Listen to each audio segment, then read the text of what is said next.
And speaking of, I'm going to go ahead and turn it over to Boring Cactus, who is going to be running our next game, Sayonara Wild Hearts. What is up, gamers and gentlemen? I am your friendly neighborhood succulent, Boring Cactus, and my pronouns are Z here, and I am going to be running Sayonara Wild Hearts for you. And we've met the cutscenes instead of, and actually the first cutscene is going to play right now.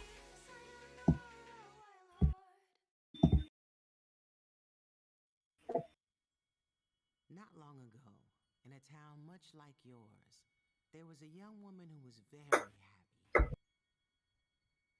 Until one day her heart broke so violently that her sorrow echoed through space and time.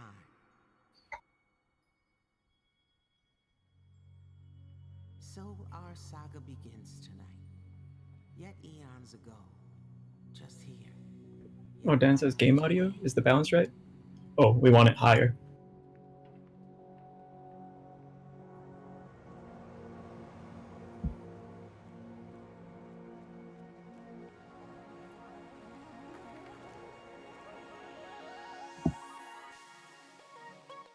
Okay, yeah, so audio balancing is something that the restreamer, I think, is going to be taking a look at.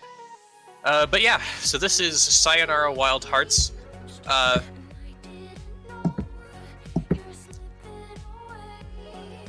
And the easiest way to explain it is if Audio Surf had a story mode. There's a little bit more to it than that, but that's kind of the basic gist of what it is. Before I forget, I'm gonna have my couch introduce themselves. I'm JPJ. I use any pronouns. And I'm Calumet, he, him, and I'm laughing at Audio Surf with a story that's... Yeah.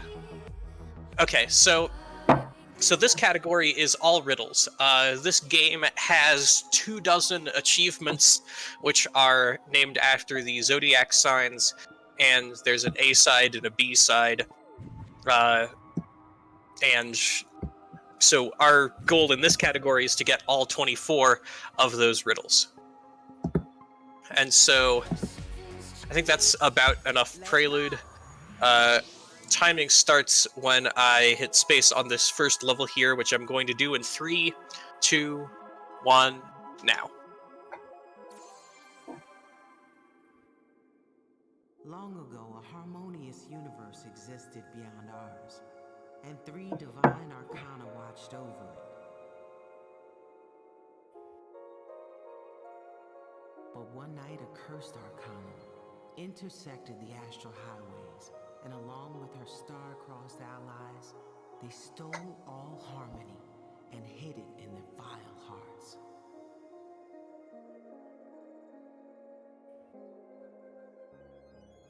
Before the divine trio started to fade, they created a heroine from the shards of a broken heart and hoped that she would one day be strong enough to save their world.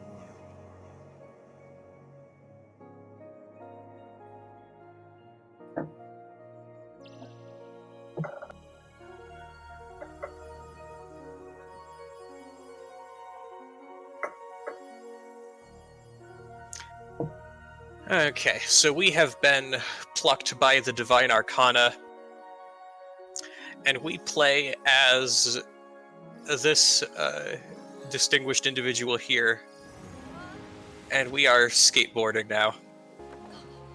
And so this is the Bittersweet Starway. Oh, before I forget, I'm actually going to pause and unpause a dozen times. 5, 6, 7, 8, 9, 10, 11, 12, and that'll get us our first achievement. Now, the hint text for the Zodiac riddles is a vaguely cryptic suggestion of what it is that they want you to do to get that achievement. And so, the pause a dozen times in a row, the hint text for that one is, I took a dozen quick breaks. And so we see the text, I took a dozen quick breaks, and we go, oh, they want me to spam pause a bunch of times in a row.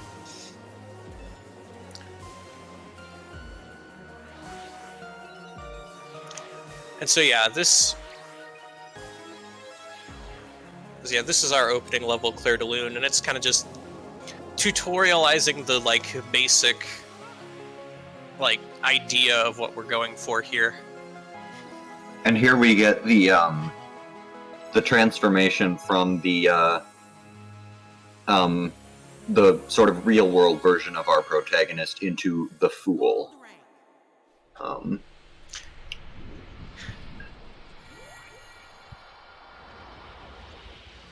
Okay, and so we're actually going to go back and play that level again.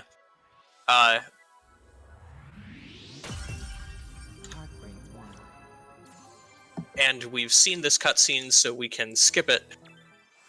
And this time, instead of trying to get a lot of points, we're going to do the opposite. Because this is the Bittersweet Starway, as you can see on the bottom left there. And the hint text for another one of the riddles is, "There is no place for me on the podium of a starway."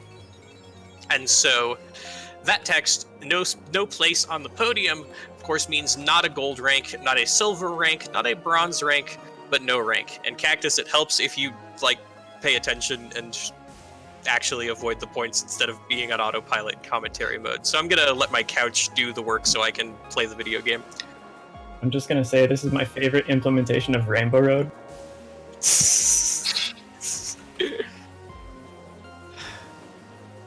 The fool for Mario Kart. And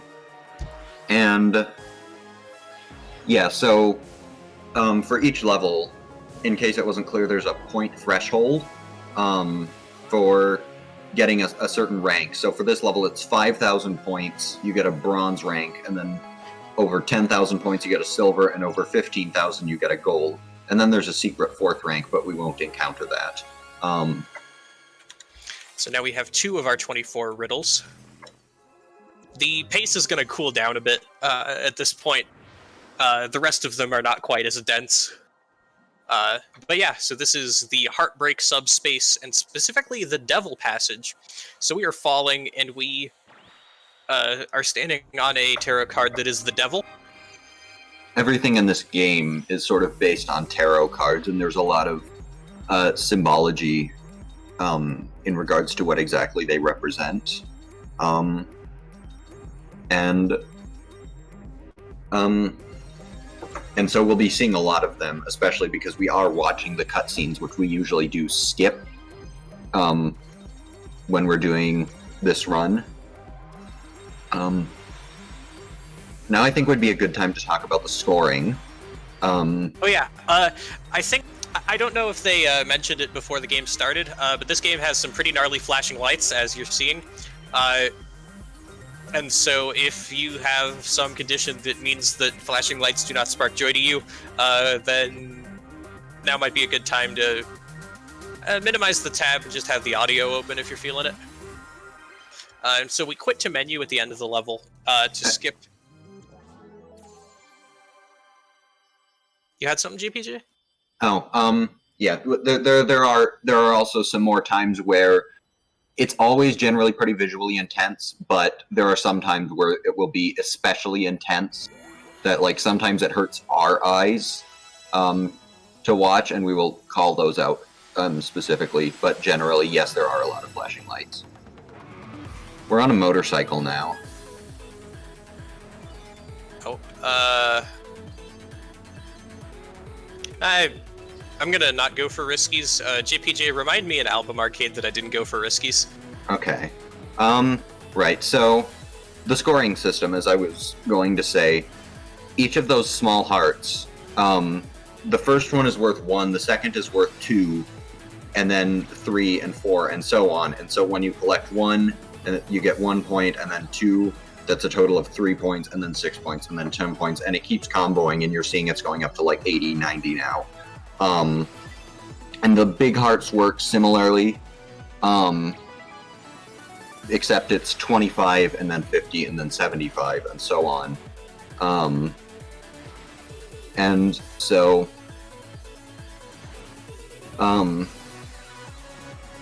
like, and dying, which this is the first level where we can die, resets that multiplier, or that combo. Okay, so this is going to get weird. So I'm going to start this level, immediately quit to menu, start it again. And we will explain... Okay, there's so much to explain all at once, and that is new. That is the first piece in the setup for a glitch that we found by accident. We found it by accident in multiple parts, actually. Yeah, we found the first half of it by accident, and then we found the second half of it also by accident. And so this level introduces quick time events, and I'm trying to get a good on every single one of them instead of an okay or perfect, which are worse and better respectively, because there's a riddle to get all of the QTEs in this level as good. Oh, and I just got a perfect, which means that I can't get it this time around, but we're gonna see this level a couple more times, so I'll probably be alright. I was gonna say, I couldn't believe that you were doing good and commenting on the same time. This is one of the hardest achievements in the game. It is. That's really impressive. It's Okay, a really so- annoying. Yeah, that one sucks. So we're going to quit to menu immediately and start this one again. Okay, so the riddle that is... Okay, so the riddle that we have been, like... The riddle that is for is... I think it's 3 are the times... 3 are the times goldenly I began again. Yes, thank you, JPJ. So that's the hint text, and what it's trying to get us to do is to play this level, which is begin again, and get a gold rank on it 3 times in a row. Spoilers, we're not going to do that, because... This level takes 4.5 minutes. It's the second longest level in the game, only accepting the final boss. Yeah, this level is kind of long, and we don't want to have to play it in particular a bunch of times in a row.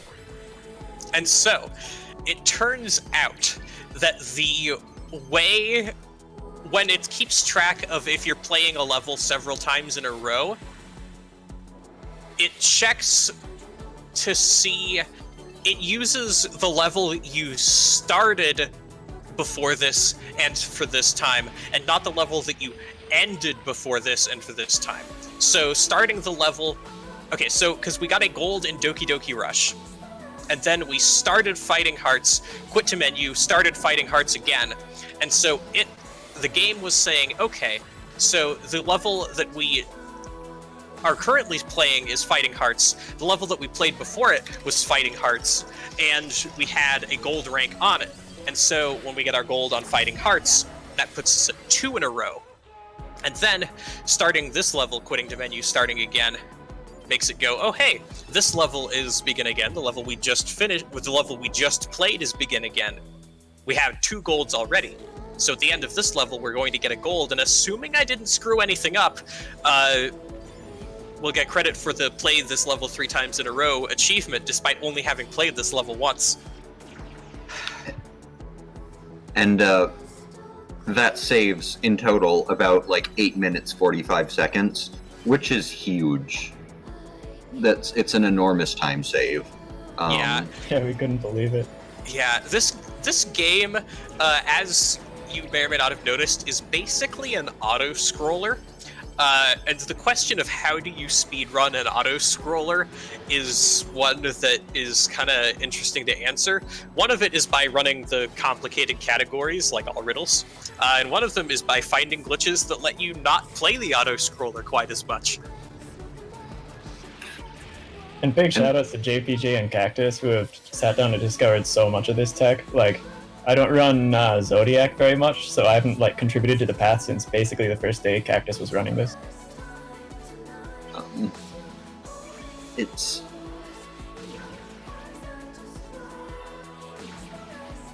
Yeah, we have...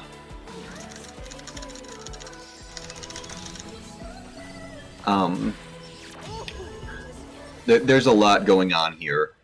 This is a boss level. Oh yeah, this level. We talked about skipping it, and we did not talk about playing it. So we are now facing off against the Dancing Devils, who are based off of the Devil Tarot card. and you can see that. Oh, you should probably go for one punch at the end of this, by the way. Yeah. So at the end, so like we are punching them to get the harmony back. We're breaking their hearts because they stole all the harmony from the world and hid it in their vile hearts, as was explained at the beginning of the game. And so we, so each of these bosses, you could see that there's like a button mash cue when we, punch them. And here we are not doing anything because there is one riddle, that is, with the smallest of efforts, I knock out Virgo A. We got it! We got Cube Root. Beautiful. Okay, That's so yeah, we call that glitch Cube Root because it originally that's begin again cubed, but with that glitch we only have to play it once, and so we're undoing the cubed, and so it's Cube Root. I'm a nerd. JPJ is a nerd. I'm not gonna throw Calumet under the bus on that one. But yeah, please so do. okay, fine. Calumet is also a nerd. Considering we originally called it begin again, again, again, technically wouldn't the function be cube root times cubed root of began squared? JPJ, you're overthinking it. I mean, that's what we do, isn't it? I guess you're not wrong. But yeah, so this is so yeah, that was the boss level that we just played, came at the end of Act 1 of the game. And then this is Heartbreak 2, which kicks off Act 2 of the game. Calumet always calls the Heartbreak levels donation tunnel, but we haven't shut up yet, so there's not actually time to read donations. Apologies, host. Oh, hey, yeah, speaking of donations, thank you, Dan. Stay loud, be proud of who you are, and stay wild. What great advice. Okay, so now we are in the Whoa Whoa Woods, and we are... So there's the Emperor, who is a deer. And we have showed up on our motorcycle to chase down that deer, and we are about to meet Tree Coin. Tree Coin has fan art. Okay, so it's a coin that's right next to a tree, which is why it's called Tree Coin. I don't think we've even talked about coins. It's alright. So, in each level there are a few coins, and they combo 1,000, 2,000, 3,000, etc. And we have to get all of them in each level for one of these riddles. And also, they're just worth a lot of points, so we'd want to get them anyways. That particular coin has a tendency to end, especially a lot of YOLO runs, which we will talk about later.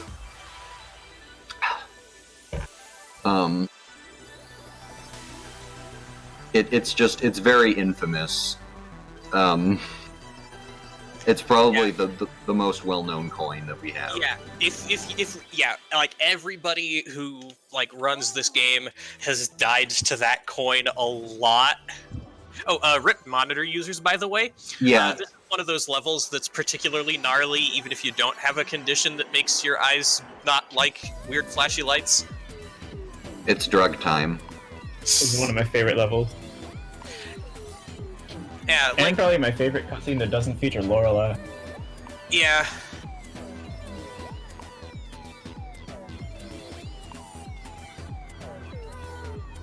So we're coming up on the moons here. The moons, and they actually have names in the code, but they're not actually shown in the game. So the names of these wolves, or the moons, are Chan, Dawa, Nure, and oh great, I'm a Luna, and each of those names means moon in a different language. So if two of them are standing next to each other, then would that be Moon Moon? It would be Moon Moon squared. I'm sorry, I'll be here all day. By which I mean for the next 2 hours or so. Okay, so yeah, Judgment and Justice have arrived, and they are laser cannons on the sides of our motorcycle. And now we have to shoot at some wolf bots, which is unfortunate because the wolf bots are adorable, and I would love to be able to pet the wolf bots, but that isn't the world that we get to live in. This song provides anxiety.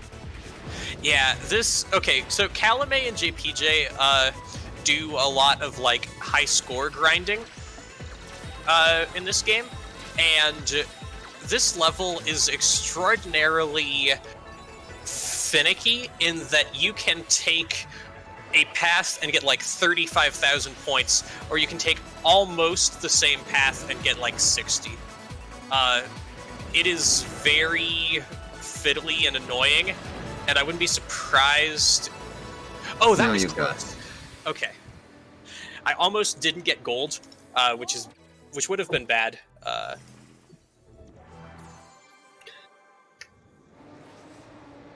I love it because it's such a fun level casually, and then if you want to play it for the high score ranks, it's really. Is it fun casually? Okay, it's fun casually if you aren't trying to get a gold on it. Yeah, I think I'll agree with that. But yeah, we've got another boss level. So it's another song with lyrics. It's another masterpiece of a level. This is one of the most dangerous levels. It kills a lot of YOLO runs, and it's also one of the most enjoyable to blindfold because all of the movements are based on music cues. Yeah, Calumet is, I think, the only person to have done a full run of this game blindfolded. It's a lot of fun. Yeah, I missed that, so I don't know quite how smoothly it went, but it seems like it was fun. Yeah, I need to create a VOD sometime, so I'm gonna practice that again. I have been meaning to try blindfolding, because that does sound like a lot of fun. Yeah, you got a strong score on Fighting Hearts blindfolded, right? I think I don't remember. I mean, I got at least a silver. Very cool.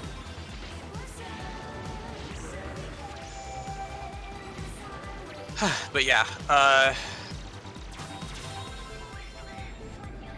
yeah, so the boss levels in this game tend to be just like the game at its peak. Like, the soundtrack in the boss levels is the best that it gets. The visual design in the boss levels is as good as it gets. The everything in the boss levels is just this game doing all of the things that it can do. Usually we say that during Begin Again, the last one, but we didn't have time to because we were too busy explaining 7 other things. Yeah, usually we, well, not usually anymore, but previously we would have like a large chunk of time. We would have like 9 more minutes where we're just playing Begin Again twice again. And so usually we have a big stretch of time where we're just like, okay, well, everything we've missed, we can start explaining. I think we're mostly caught up now. Yeah. So this is Heartbreak 3 or Donation Tunnel 3. It's the Tower of Lovers. This is the tower. We're going to see the lovers later. And I think... Do y'all have things to say, or do we actually have time for some donations now? The only donation that we see is Dan's, since this run came out, $50, I think. Yeah, Dan T donated $50. It's, he said earlier, stay loud, be proud of who you are, and stay wild. We do have a couple of donation incentives still open if anyone does want to donate. Currently for Ride the Roller Coaster and Off, and the Chun-Li bonus scene in Breath of the Wild. So definitely some stuff coming up if anyone wants to donate for those. Yeah. Yeah, that's so great. I'm always really happy with the amount of donations I see during these runs, and we just have a really positive and generous community in general, so thank you. So yeah, I call that boost that we just hit Paradox Boost, because since the game's an auto-scroller, you need to stay, your position in the level needs to stay in sync with your position in the song, or else the whole point of the game kind of stops being quite as solid. And so, if you hit a boost, then you can't, like, go faster and be ahead. And so, when you hit that boost, after you get off the boost, it has to slow you way far down, so that you don't get, like, out of sync. My cat has climbed up onto the table. Oh, hi JPJ's cat. A very special guest star. But yeah, we have... so the riddle that we're going for right now is, I heard her sing goodbye before my journey to the sky began. And so, the title song is called Sayonara, Wild Heart, and that means goodbye. And so, I heard her sing goodbye, and there it is, goodbye. And so yeah,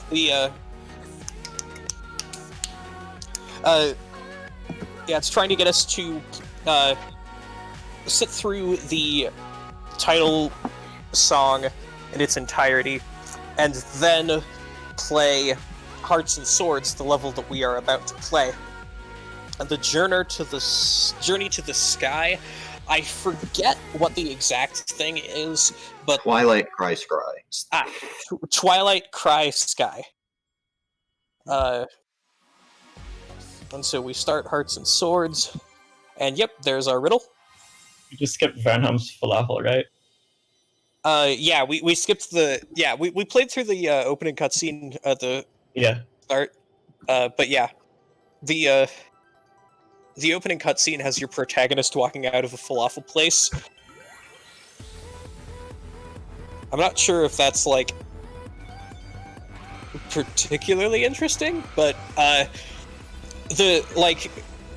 when I was doing, like, data mining to, like, figure out how to write an auto-splitter, for this game, I noticed that the code refers to the opening cutscene just as falafel, and so there's all sorts of references to, like, is falafel active, and whatever, and that is funny to me.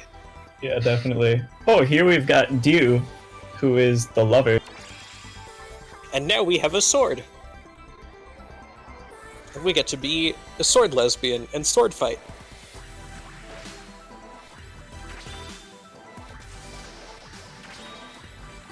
Dew asked for this. And so we slice the lovers in half, and it... 2 of them. And these are named Blanc and Noir.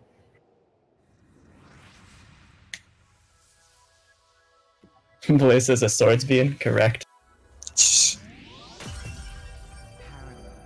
Okay, so this is my favorite non-boss level in the game. Just because the gimmick for it is just so good. Yeah, definitely. Shout out to Celeste.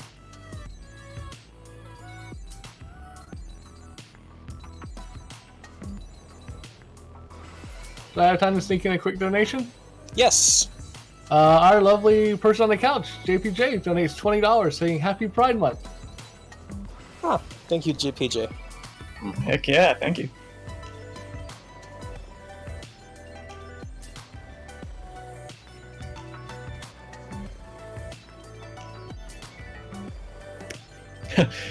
Chat's talking about the falafel place being real. Why do I imagine the Sayonara crew just meeting up there? Ooh. Yeah, so there's a coin hiding there, that you have to have already played the level to know that that coin is there, and I have already played the level, but now I'm thinking about falafel instead of the level. That's one of the game's best trolls right there. Yeah, it is a mega debate, as the kids these days are calling it, I think.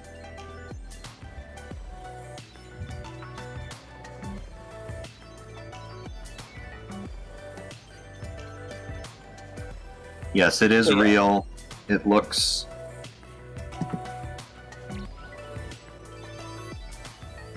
Okay, so I got the coin that time. Yeah, that is literal. It's very accurate in the game. Except it's general. Is that It's less- recoverable? Ooh, I think that's pretty harsh. We will find out. And if Okay. not, then that actually works out alright, because cutscenes.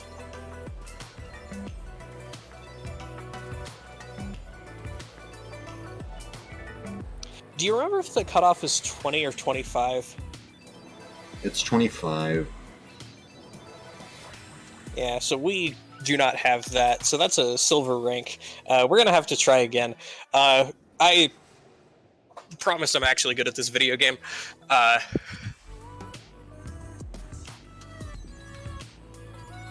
But hey, this is a good level.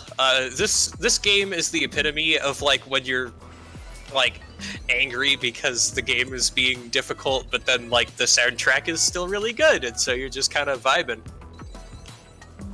Yeah, and for a game that's 1 hour long, this game has just an incredibly dense, rich experience. A friend of mine who plays this casually was saying, how could you play this on YOLO, or how could you play this, seriously, because the smallest move will make you die in the most surprising way. And I guess that's what we're here for. We like that.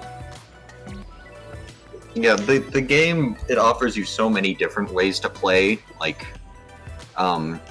we'll actually see one of the things in a few levels that like makes it, like if it's, if you have a lot of difficulty with it, they'll just sort of let you skip a certain part. Yeah, the skill floor is very low. If you aren't very good at the game, then that's alright. The game will still let you play it and enjoy it. Okay, there's our gold. Okay, so now we get to go into mine, which is another boss level. But yeah, the skill floor in this game is pretty low. If you're having a hard time, the game will go, oh hey, I got you. And then the skill ceiling is really high because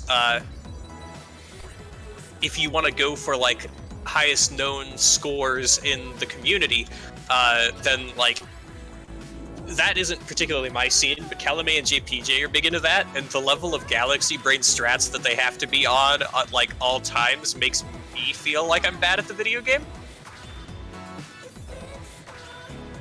And then you can also speedrun if speedrunning is more your thing. And then you can also just kind of chill, play it casually, and be good at it. And so it's a game that's got a lot of breadth to it, and so there's a lot. There's kind of something for everybody. And if you just, if you just want to listen to the music and like experience it, then yeah, that's just fine. They're not going to punish you for not being for not getting all the golds if it's too difficult for you. Yeah, this is a cheaper game. It's short and sweet and satisfying. I can't recommend it enough. Yeah, it's an absolute blast. You can pick it up on PC, PS4, Xbox One, Switch, and iOS through Apple Arcade. Because the developer actually makes mostly like mobile games. They've been responsible for a lot of pretty well-received like indie phone games. The names of which I'm forgetting right now. But this is kind of like, as far as I can tell, their first like big cross-platform release.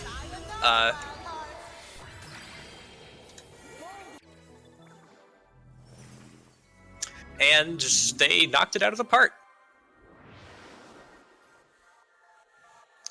But yeah, so this is the Heartbreak Subspace again, the Hermit Warpway.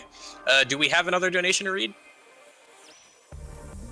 We don't currently, but I can go ahead and, you're just, for those who are just joining us, you're watching the Fastest Furs Summer Showcase, benefiting Global Giving's COVID-19 Relief Fund. Your donation to this fund will help us stop the virus's spread and give communities on the front lines of the crisis the resources they need to act quickly and protect the most vulnerable. To make a donation, please click on the donate button below the stream window or type !donate in chat. Yeah, thank you. And so this level introduces a gimmick where you can teleport from one edge of the level to the other, and it is pretty nifty. Unfortunately, this is the only level where we get to like see that in action. But it makes some pretty creative use out the of it. heart and the coin off that ramp. Oh, have you not seen that? That's amazing. Rip. Well, I guess Calame's mind has been blown. Yeah, constantly. People find new ways to get scores. That's not how that's supposed to work. I'm supposed to be watching the cutscenes, not skipping them. But yeah, there's a segment there where it looks like it's making you choose between a big heart and a square coin. But if your brain is large enough, then you can get both of them. I mean, I only saw that after like watching someone else do it, and then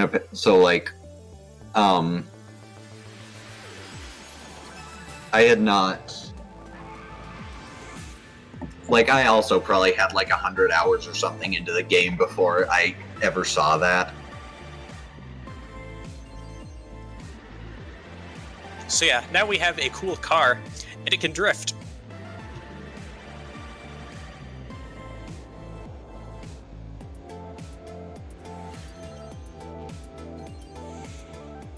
Yeah, and the car is just like another example of the like artists on this game just flexing. Like this car is just like, it's gorgeous and it fits perfectly in with the style that they've got going on, and it's just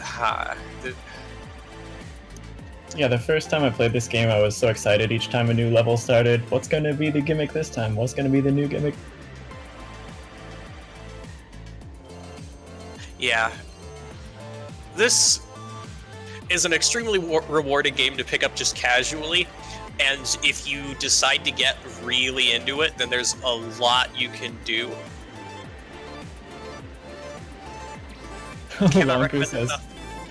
Lonku says this car is a manual shift, but the fool doesn't ever shift. Yeah.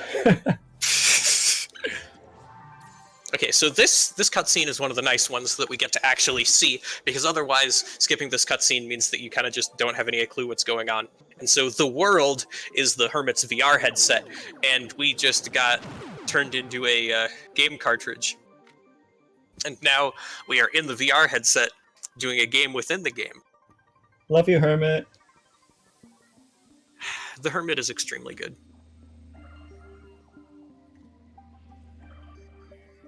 Specifically Hermit 64.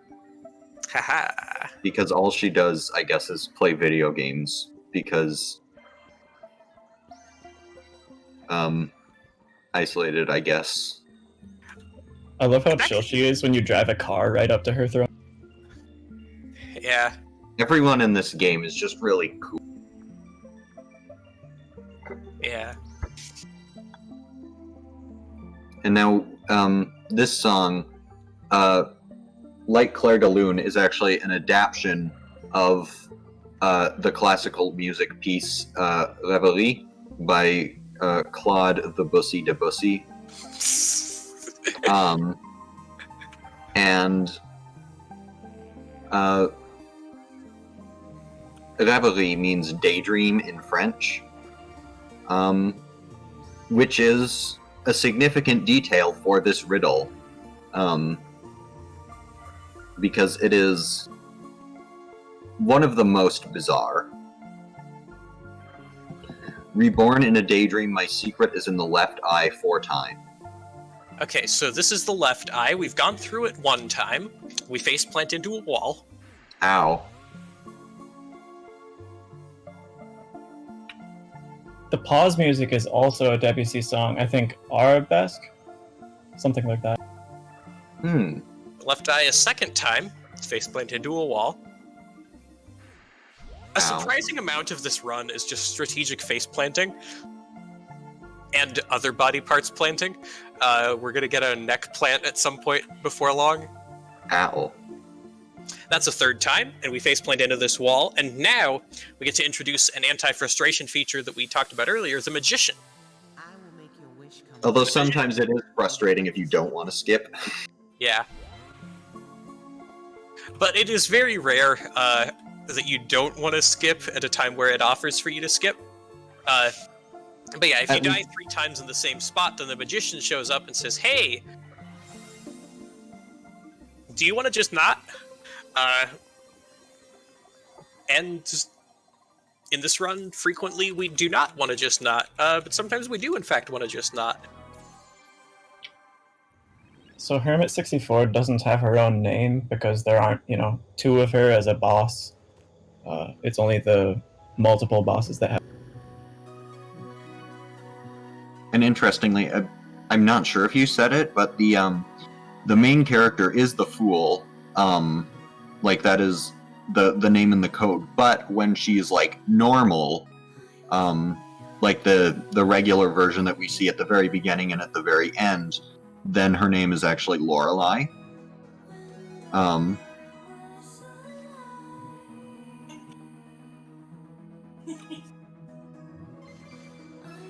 Yeah, it comes. Yeah, there's a lot of like stuff that we only know because we were like data mining looking for stuff, and one of them is bananas. Yep.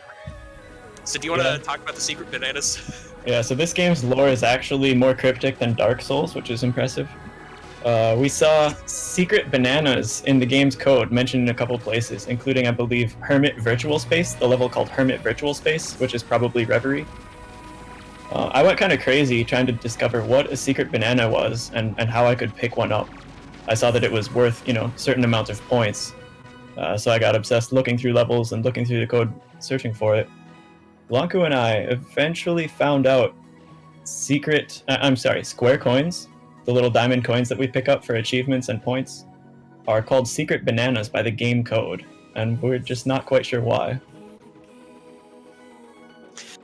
Yeah, and so the real secret bananas were in fact the coins we picked up along the way.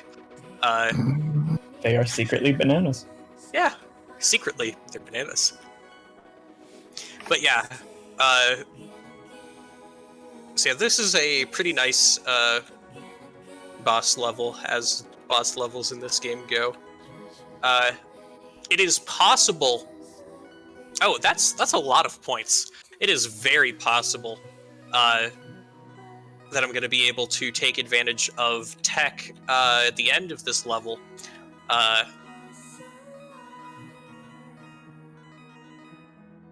This level was the site of the first world record score war. What a grind that was. There's a lot going on in this level. And currently, I think the only platform you can get world record for this level on is actually I think, because you just are able to move faster by touching the screen. Okay, so we're gonna do some more strategic face planning because we already have 70,000 points, which is enough. And so we will call in the Magician to help us do our speed run. Because that segment of the game is slow to actually play and faster to skip like that. And because we already had 70,000 points. Yeah, so that's the only place where we can use one of those when we also need to get golds and coins.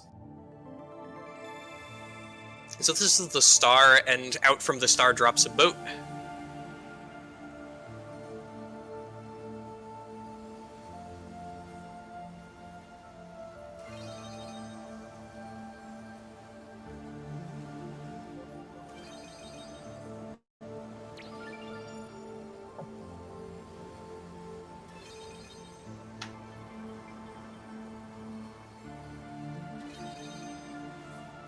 And then we sail on the ocean of death or something.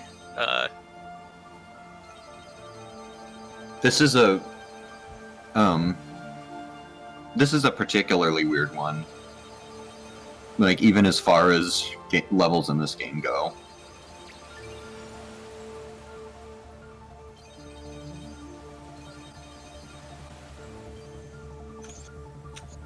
And then there's a waterfall. And we, the boat evaporates, and we start falling.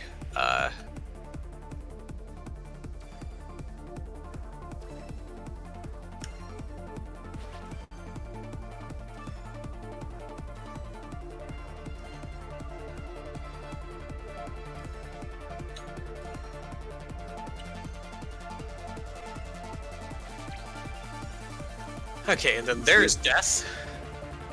You did not whiff the final coin. I don't think either of us have whiffed the final coin for a while, actually, in these runs, which is Yeah, nice. it's been a minute. I've definitely done it at times. Okay, so I am going to pull out the Galaxy Brain strats. I'm going to skip this cutscene, quit to menu, and then play the level again.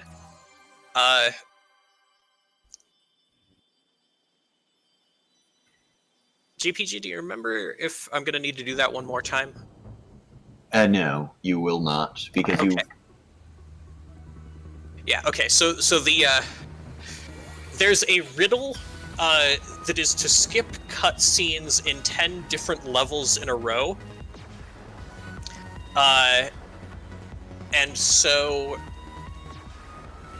routing for that in normal all riddles is pretty straightforward because we skip all the cutscenes, and so if we don't make mistakes, then we get credit for it at Hearts and Swords. But routing for it in the context of we got the donation incentive to watch the cutscenes becomes kind of complicated because we need to skip cutscenes to get the riddle, but we need to watch cutscenes to get the donation incentive. And so it becomes a question of which how can we farm extra cutscene skips without having to eat up too much time. And in this case, the mess that I made of parallel universes wound up being an important element in doing that skip cutscenes in 10 different levels in a row.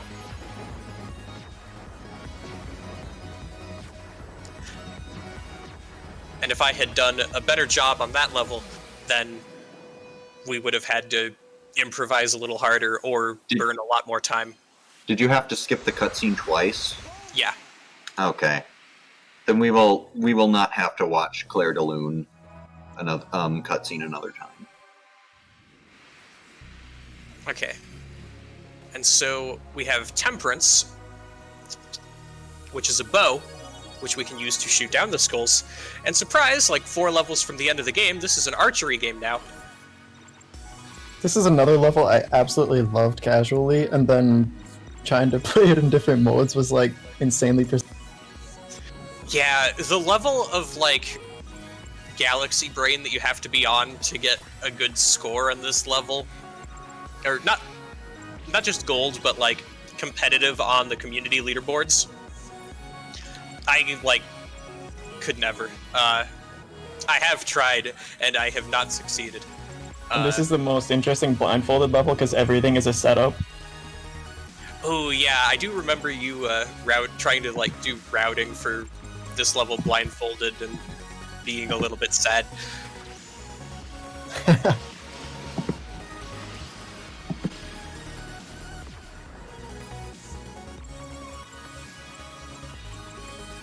So time for me to plug a donation incentive real fast? Sure. Alright, so the run coming up after this is Mario Kart 64, and we do have a poll incentive up for the racer. Right now, Toad is winning with $154.12 over Yoshi at $145. So if you want to put Yoshi in the lead or put one of the other characters up there, time to get your donations to this now, because that begins at the end of this run. It's my turn.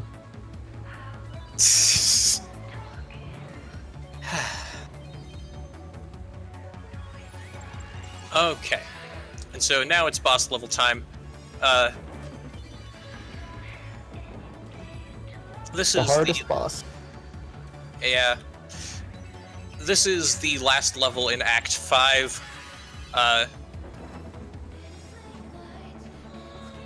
We're gonna after this is the final boss level, but we're going to be making a detour for riddles reasons. 1, 2, 3. And so we got credit for that riddle, which is to spin 1,080 degrees on inside. Did you just double that? Double the amount Inside. of spinning? I might have. Inside, I spin 1,080 degrees. Typically, you typically you get the 3 spinnies. A spinny is like, now that there's perfectly circular sections, you can spin all the way around, and if you do that, then you get a spinny. Which is, I don't think we've even talked about slides or riskies. A slide is if you slide a certain amount across the screen, and a risky is if you almost die but not quite. And then those, as well as spinnies, are all worth a flat 50 points. And like they don't combo or anything, so it's just they're called style points. So we're gonna punch death in the face, punch death in the face again, punch death in the face a 3rd time for good measure, and death is gonna start puking, and then we're going to ride on the puke trail. This is a very normal video game. There is a strobing effect in about 1 minute.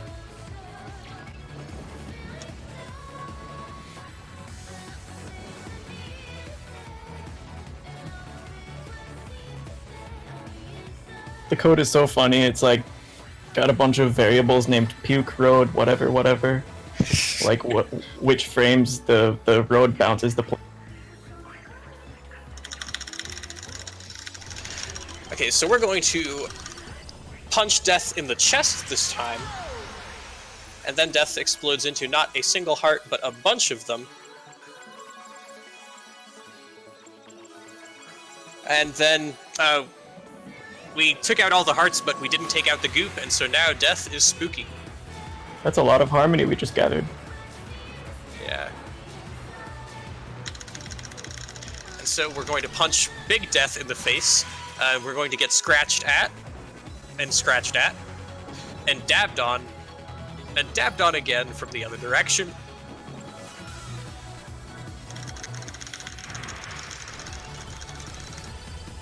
Then we shoot death in the eye with our bow, and then we get a gold rank, and we can't actually skip this transition. And so we have to watch the slow pan to the side. And also listen to Queen Latifah. Yeah, because the announcer in this game is voiced by Queen Latifah. But yeah, so JPJ, what's the hint text for this riddle again? From a golden sun to a silvery star, I go to a tower of... Yeah. So the golden sun, there was the card that's the sun showed up in inside, and we got a gold rank on it. The card that's the star showed up at the start of this level, and we're about to go get a silver on it. And then the tower card shows up in Heartbreak 3. And can you guess what rank we need to get for that one? No rank. No. If we get a no rank, then I will be a sad cactus. Okay. But yeah, that one we need a bronze. And the cutoff for silver is 15 to 35,000. Yeah. So and we're we gonna already neck have plant. 20. Yeah, so we're gonna neck plant into this wall a couple times, and then that'll let us death skip past a piece of this that's kind of slow, and it'll also reset our multiplier, and so we won't be getting as many points from anything that we accidentally or unavoidably pick up here. Like our first small heart there is worth 1 point again. So there's our silver. 1, 2, 3, 4, 5, 6, 7, 8. And that is why when we messed up in parallel universes, we had to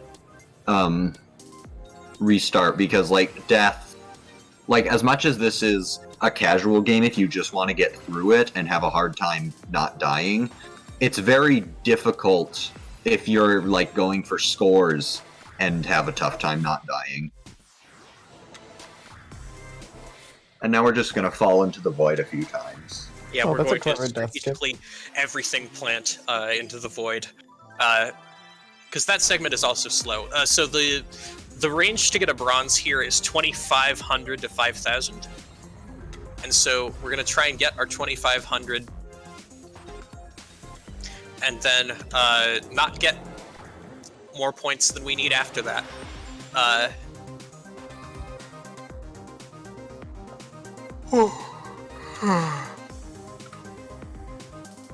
While we do this, I got time to sneak in a couple donations that have come in. Yes. I've got Razorflame Coon giving $5, saying, "Oh, hi there, host." Hi there, back to you. I've got Rocket Fox giving $10, saying, "Love to see a speedrunning event by furries and for a good cause. Keep up the great work." And then Reese Wolfpaw with $175, saying, "Having fun watching. Keep it up, furries." Wow. Wow, thank you.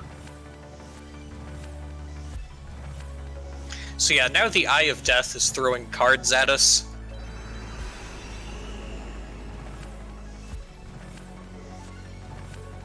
Don't you just hate when this happens to you?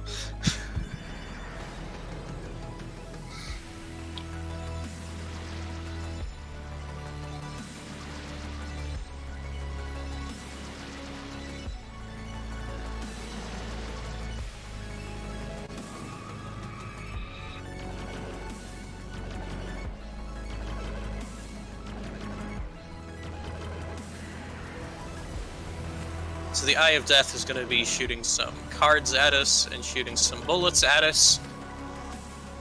And we just kind of have to play some dodgeball. And this level is very difficult. It takes a lot of time to be able to not die on it consistently. Part of that's just because it's so long. I mean, yeah, that's fair. But also, like... Well, especially this part is, like... It's like they're so... Like, you just have to memorize the pattern so much. Yeah. It's tough, but it's easier with a consistent setup, which tends to be the case in a lot of things in this run. Actually, Running this level for world record is just a nightmare at this point because we've optimized it so hard. Yeah, I no longer have world record, but I would like to think that I did push the envelope for it. And actually, my first run in a while, like of this category, we only need a gold on, which like you can actually even get if you do die somewhere. So we're not still the Fool. We are now Lorelei again. And then all of the bosses that we've fought merge into the Fool, and then the Fool becomes a distinct person who will turn into all of the bosses in order.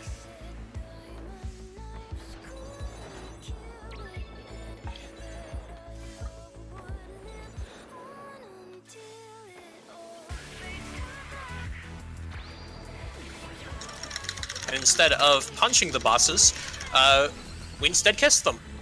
Mwah.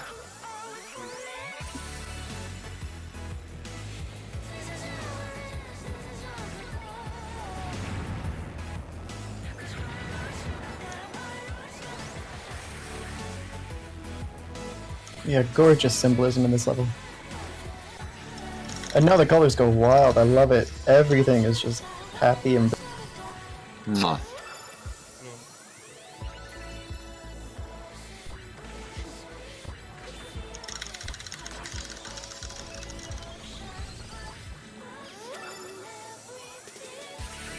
Okay, so this segment actually has killed me a lot because I like to get greedy here and then get punished for it by dying. And dying there is annoying. Because especially early on when I wasn't as good at this level, I wouldn't be able to recover from it and still get a gold despite having a bad multiplier at that point. At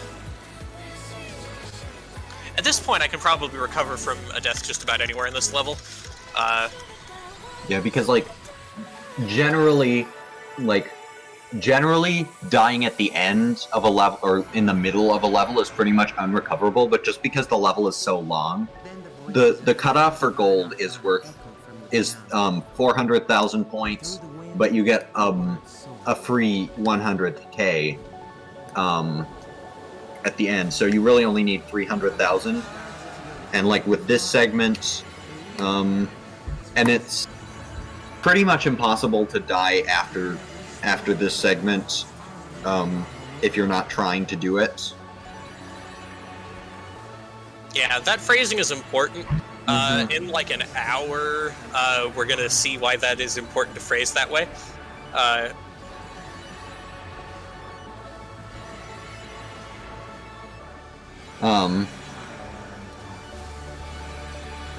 Okay. Okay, and so we have kissed the bosses. The boss has turned into a dragon. We kissed the dragon. And so the finale of this game is you kiss a girl, she turns into a dragon, and you kiss her again. Any game that doesn't have a finale that goes like that was made by cowards for cowards. Always kiss the dragon. Yeah. Okay. So for that part right there, the big tube, you can turn there's two sort of rows of hearts. I'm just gonna vent about this at this point. There's two rows of hearts. You can turn 180 degrees in the tube and get an extra an extra spinny, but there's one fewer heart there, which is really weird. So that's all I have to say. And there is a cutscene there. It's the final cutscene in the game, but we are going to watch that at the very end. Yeah, because we didn't hit the skip cutscene button. We quit to menu at a time when we can perfectly legitimately do that. So we just got 2 riddles. One of them was get all of the square coins in Wild Hearts Never Die, that last level. One of them was to get all of the square coins in the game. And now we're doing some time travel. And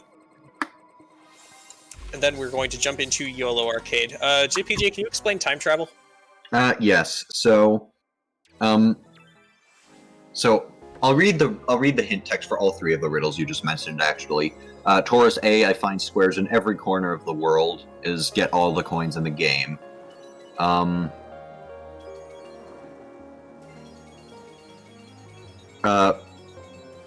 Pisces B, happiness is a quintet of squares where one journey ends, is all the coins in Wild Hearts Never Die.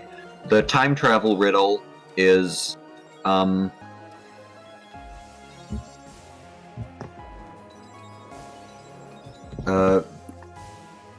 my brain is not working. Libra B, just from here I traveled 10 years back in time.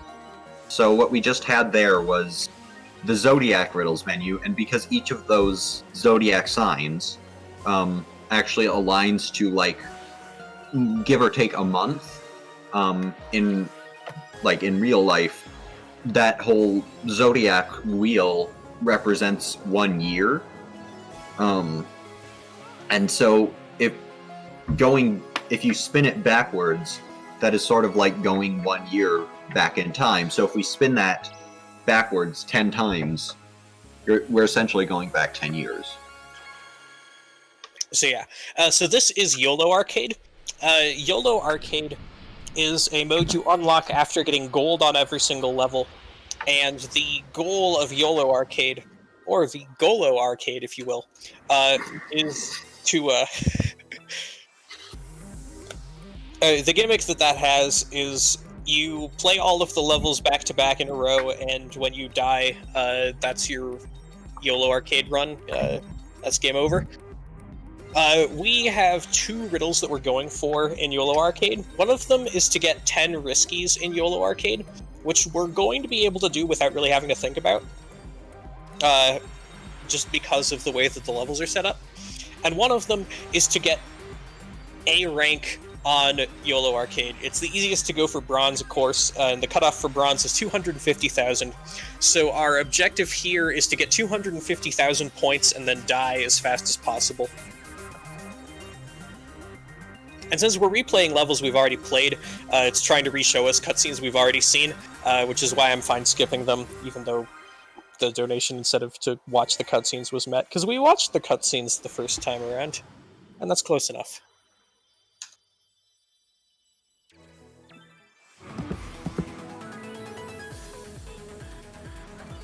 So there's a riddle on this level that's to get 20 riskies without dying. I forgot to go for it in when I was playing this level alone as a single.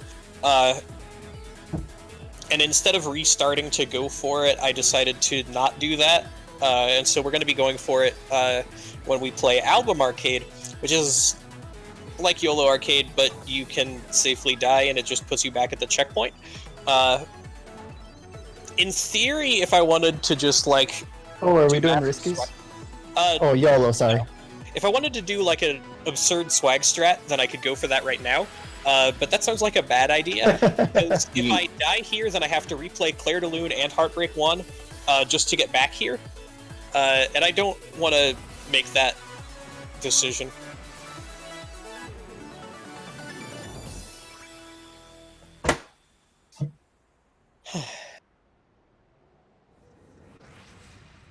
Yeah, so we didn't talk about these boss levels, kind of some themes we're noticing is that the songs kind of match decently closely the stages of grieving. So in Begin of Gen coming up, we have the singer talking about how they know that it's their last time being with their lover and that it's going to end, but for now, you know, they're okay with knowing that it's all going to fall apart. So kind of that's where we see the denial phase coming in with the devils. All of this, fortunately, adding up to Lorelai's transformation in Wild Hearts Never. Oh hey, I got the exact same perfect that I got last time around. Well, just... then probably just don't... You can just not go for any movement on the... when you do it in album. Yeah, because I wanted to get those square coins, because the sooner I get to my 250,000 points, the sooner I can safely die. And the interval where we usually hit 250,000 points, you can't die exactly the moment that you get to 250. And so the dream is to hit 250k and then die right after that. But if I don't quite have enough points there, then I have to wait a little longer, and that burns a couple seconds, and I don't want to burn a couple seconds. But yeah, getting all goods on that Fighting Hearts is one of the most specific riddles, and it's one of the ones that, like, having more practice doesn't make it a gimme. Like, we still struggle with that all the time. Because, like, the ones that require you to be really good, you can just be really good. The ones that require you to be extremely bad, you can be extremely bad. But the ones that one requires you to be exactly a medium amount of bad, and the exact correct amount of bad every single time, and it's really difficult.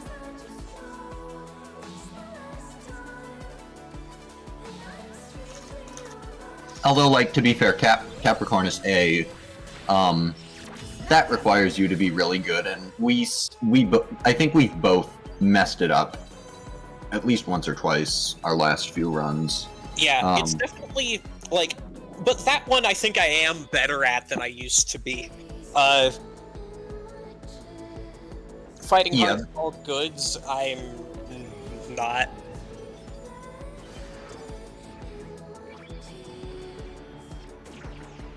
Yeah.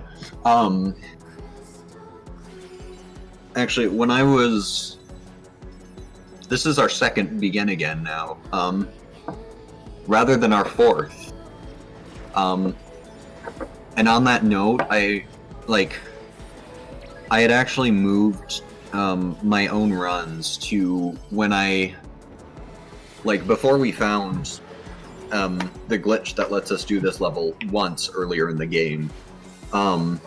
It's like I had essentially in my own runs, I would just be like, okay, I have to get all goods as a single, because otherwise I'll just reset, because I would rather throw the baby out with the bathwater by having to just redo 3 levels again, rather than messing it up an hour and a half into the run, and messing that up an hour and a half into the run and losing 3 minutes. Yeah, because by the time we were at before we found Cube Root, if you screwed that level up twice, then your run was basically dead. And there's nothing more heartbreaking than having a really good run and losing it after an hour and a half. And so I definitely get why you made that decision to put the reset heavy part earlier, so that if you do wind up having trouble with it, then you aren't throwing away a perfectly good run. Because in theory, I screwed it up the first time and the second time, there's a chance that I'll get it first try the third time, but that chance is kind of low. But it's a marathon, I can't just reset.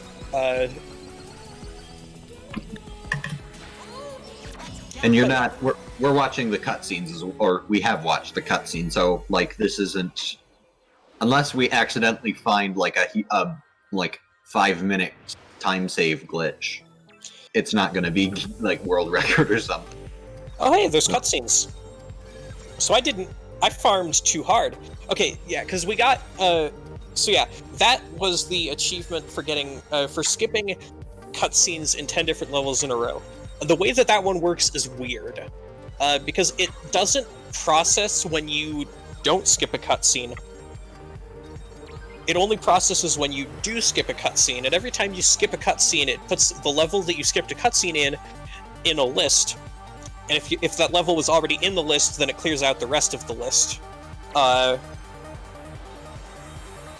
And so that one's fine if we skip all the cutscenes the first time around, but kind of annoying if we don't. But we successfully finagled it so that we didn't have to think about it. Which is good, because not thinking about things is my favorite way to deal with them. Okay. Should I go for Tree Coin? No. Okay, because my very first run of this category, I went for Tree Coin here, and I died to it, and I had to replay, everything from Claire de Lune back up to now that we've been doing in YOLO. It is what is technically known as... It is probably the mother of all swag strats, in that it doesn't save you any time, 95% of the time, but it will cost you 15 minutes if you screw it up. It's so satisfying, though. You get the tree coin and then you hear this music, hey! And it's yeah. I whiffed that coin. Okay, so usually we would die right here. But I'm bad at the game, and so I have 249,000 out of the 250,000 points that I needed, so I couldn't die there, and I had to die here instead.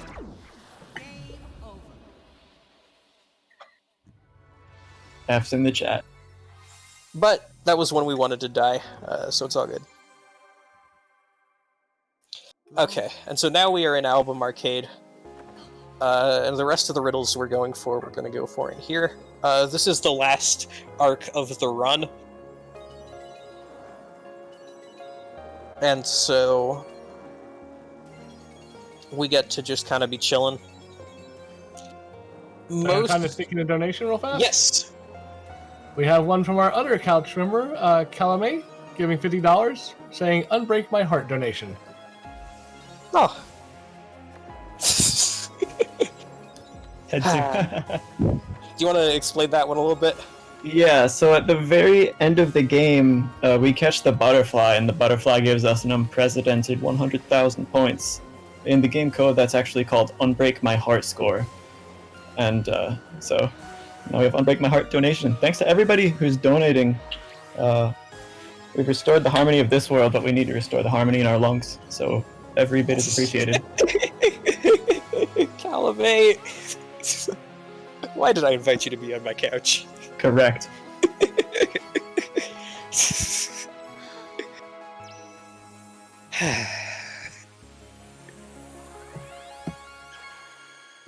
Okay.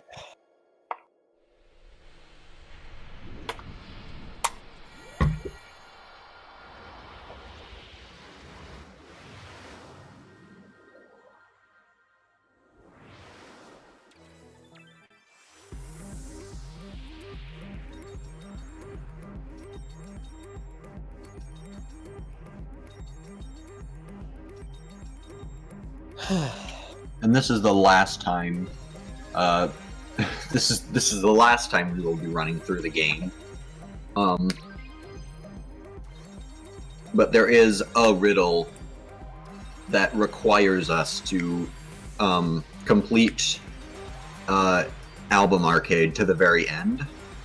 And so an Album Arcade is all the levels, one after another.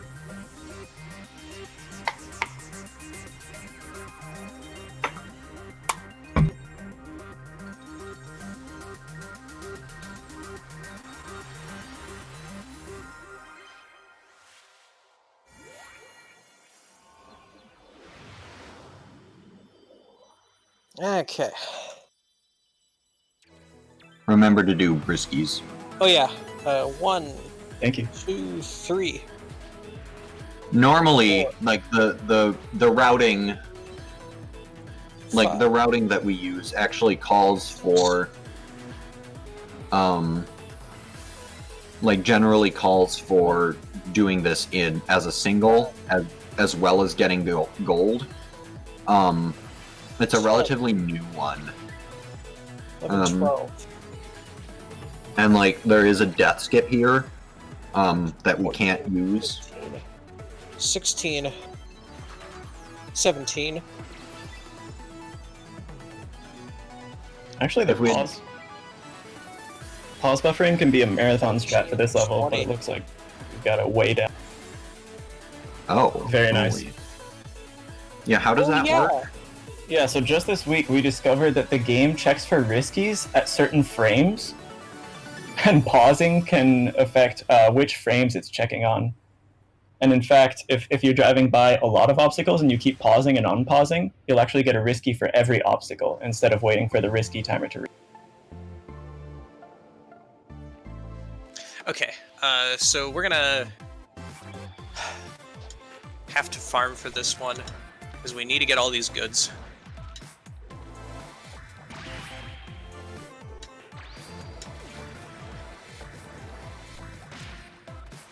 Oh yeah, What the Fox did a no-low.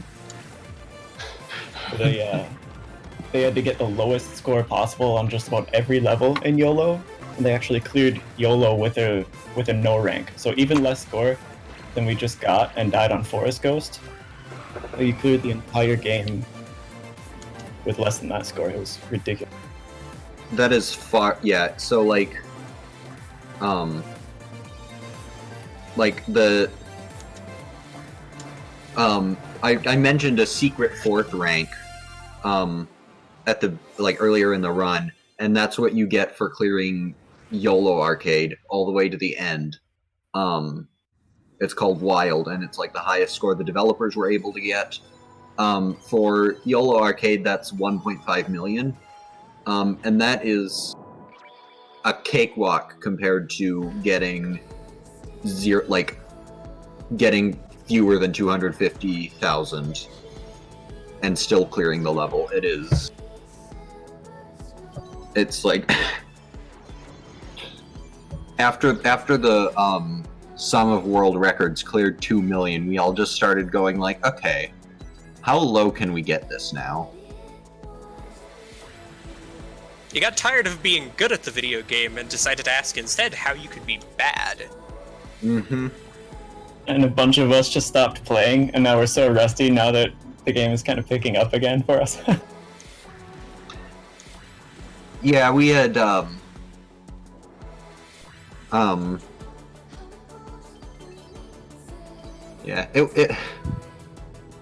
I definitely needed to take a break because like I had school that I was sort of neglecting, among other things. Of course, I did not do the school and just picked up other video games, but... My favorite thing about this game is you don't really even have to be good in order for it to be a good stream. Like, every streamer that I've watched playing this game, it's just been a hype. Yeah, it's a game that's intrinsically fun to watch. Yeah, I've had some people say, like one person said, I don't even really enjoy playing it, but it's really fun to watch. Because it's just the it's so aesthetically good. And just watching number go up is absolutely beautiful. It's one of the great joys in life. Mm-hmm. Number get bigger. Number go up. Number go up. A little background on that 2 million thing. The scores of any individual runner don't even come close to 2 million, but the community set a goal for all of our sum of world records to hit 2 million, which was an insanely high benchmark. We weren't even sure, except for Longu, that we could hit it, and it took a lot of collaboration and a lot of individuals playing levels that no one else can play that way to hit 2 million. So that was really exciting.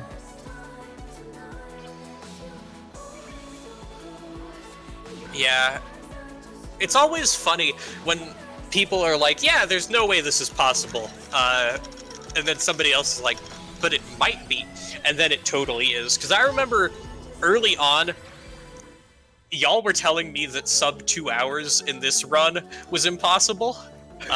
Yep. And I was like, nah, and now world record's like 1:45 or something. Let me check. I don't remember. It's 1:44 something. Yeah.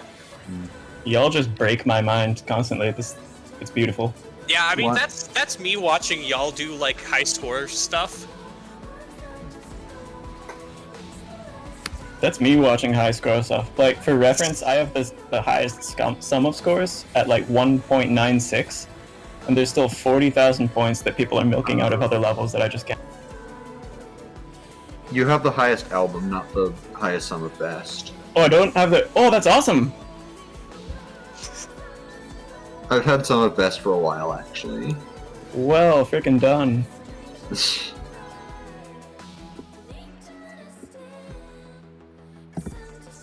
But yeah, if you're looking to get involved, the score chasing Discord and the speedrunning Discord are both pretty chill, just like spaces to hang out and vibe.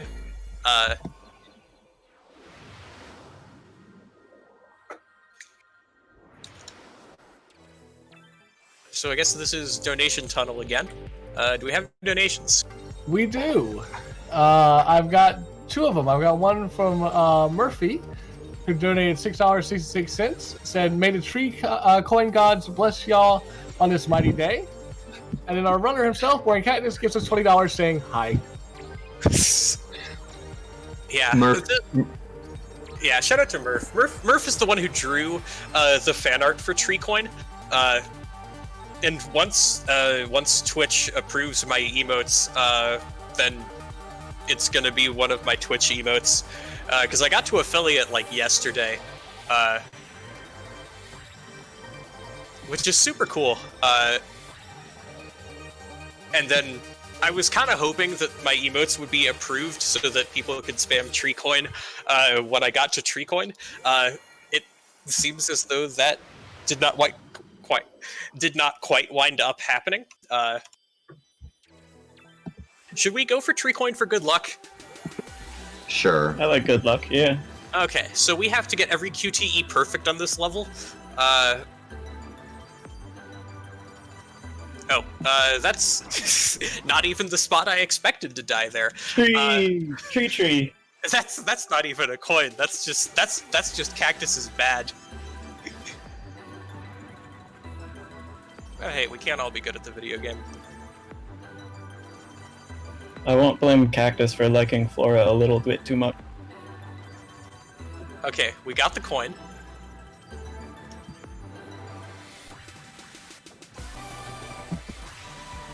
And now the hint text for this is, I am the perfect emperor.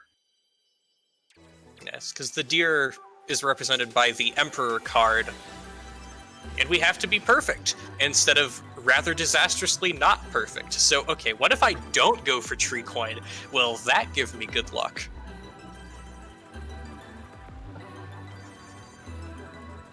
You also cannot die at any point in the level.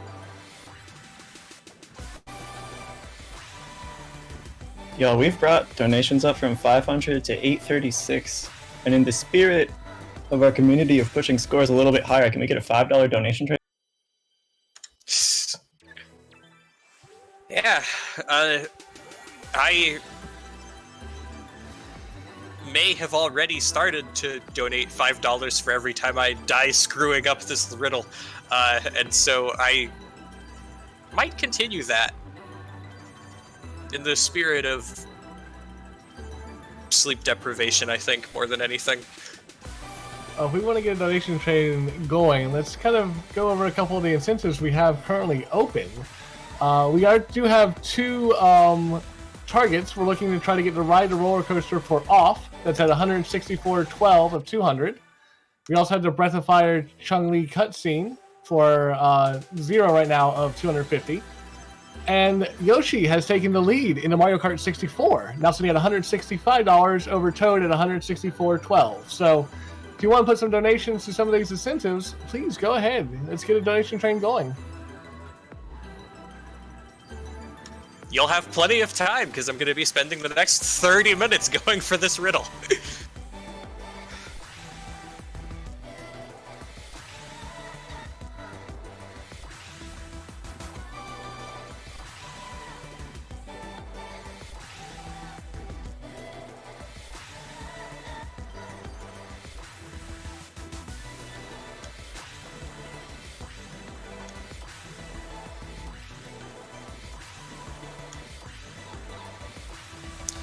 Almost.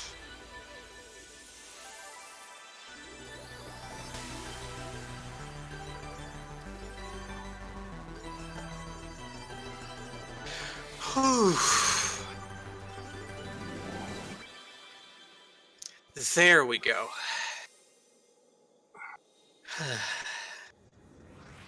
Yeah, I think you may have had a point, JPJ. Oh yeah, RIP monitor users again. But yeah, that one, for a while, I was pretty good at Perfect Emperor and not great at All Goods. There's a chance that I've flip-flopped, and so now I'm pretty decent at All Goods and extraordinarily bad at Perfect Emperor. I remember one run where you were on, like, world record pace, I think, and just, like, dropped a lot of time on both of them, so like it's always been sort of hit or miss, I think, for both of us. Yeah. That's probably fair. Those ones are just like really difficult.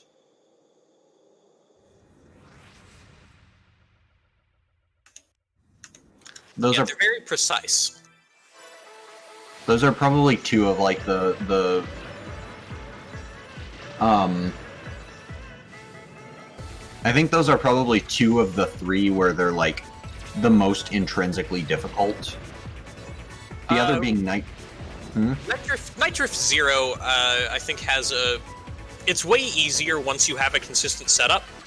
Yeah, it's still. The setup won't save you for Emperor or All Goods. Yeah, that's why I said 2 of the 3. Yeah. And like, yeah, Night Drift Zero is fairly. Yeah, we'll get there when we get there. Night Drift Zero also has a nice bailout. Yeah. If you mess up at the end. Yeah, it's way more forgiving. Plus, having a consistent setup helps a lot. So now it's dead of nighttime again.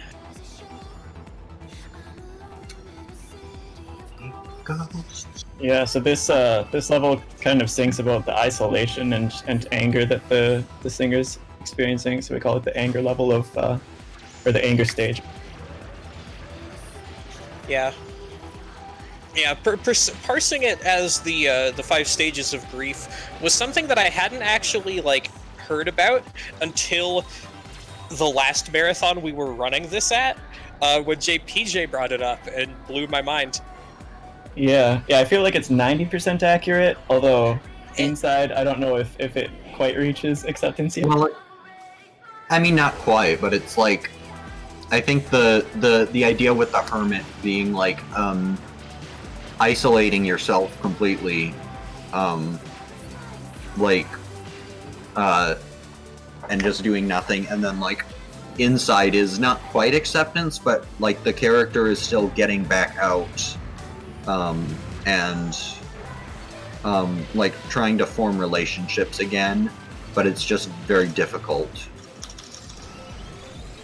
And we're talking about these. Sometimes the lyrics are sort of hard to make out, but there's a lot of interpretation. So we're gonna strategically front wheel plant into this bridge. I would love to skip that bit. Queen Latifah's got her back.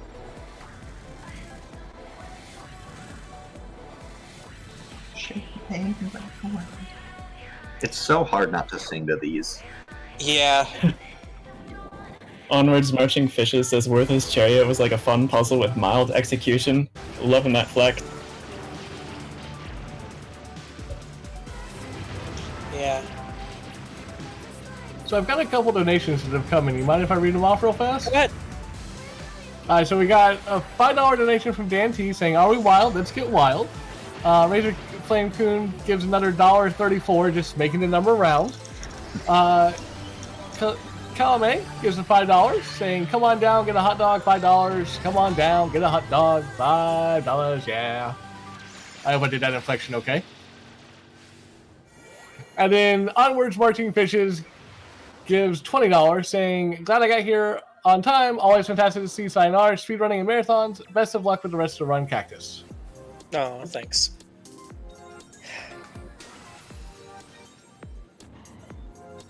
Thanks everybody, y'all are awesome.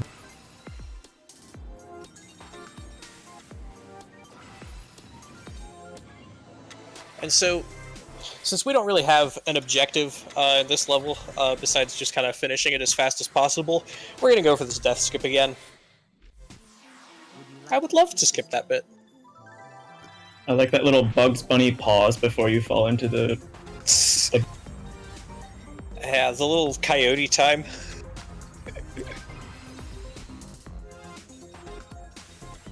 I hadn't actually quite noticed that explicitly, but that's really good. Coyote skip. Yeah, coyote time. I think I first encountered the term in Celeste speedrun explanations, where people are like, yeah, so you can jump for a frame or two after you walk off the edge of a ledge, and it still gives you credit for being on the ledge. Okay, so the riddle that we're going for here, JPJ, what's the hint text? A magician made 3 of my wishes come true, where 1 became 2. Gemini A. And so the magician has now made 1 of our wishes come true. I like how the riddle. And it is tradition during this piece of my runs that I take and tweet a selfie as a shout out to Wall of Spain's AGDQ 2016, I think, maybe, run of Skyrim, where he takes a selfie during a piece of the run where there's a lot of downtime. That was one of the first speedruns that I watched live that made me go, oh wow, speedrunning is extraordinarily hype, and I would love to be doing this someday. And now here I am. Yeah, we gotta get Boring Cactus on the camera because he uses a really hype set of dance moves and dabs and poses. There's a lot of choreography in it. Okay, so we have work to do here, unfortunately. What's the hint text? Libra A. Small blood pumps are cursed among snaps and claps. So yeah, that's one of the ones where... Oh, that's bad. Actually... You can't... Yeah, you can't die. Yeah. Okay, so... Okay, so yeah, small... That one's one of the ones where, you look at it and you go, wait, what on earth? And then you Google it and you go, I kind of see what they were going for there. Because the small blood pumps are small hearts, and if they are cursed, then we need to not pick them up, and this is the level with the snaps and the claps. So we need to not be getting any small hearts. And this Small one hearts are sneaky. is extraordinarily annoying casually, if you're just kind of making it up as you go. But if you have a consistent setup like we do, then it's way easier, although not foolproof, as you saw. I did not struggle with this one, really, honestly. It's sort of just the first part is the worst, but it's essentially just the last 2/3 of it are essentially just playing the level regularly, but on the opposite side. Yeah. Yeah, this one got me a few times. It goes against your instincts. Yeah.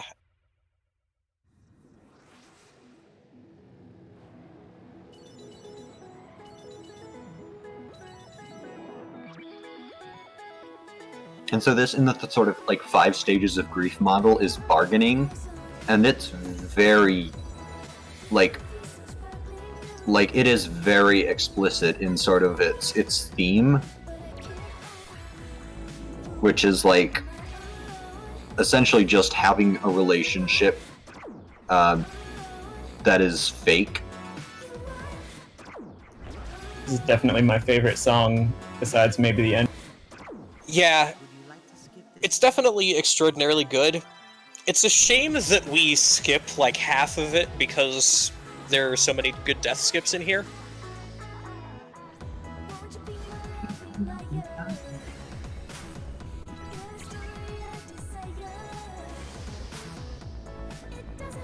So if I have time for a quick donation, Yep. we had LanQDC give $20 saying Wild Hearts never die. Nice. I would love to skip that bit. And if I may, just to update everyone, we are $5 away from meeting the incentive for Ride the Roller Coaster and Off. And Toad has retaken the lead in Mario Kart, now leading with $189.12 over Yoshi with $165.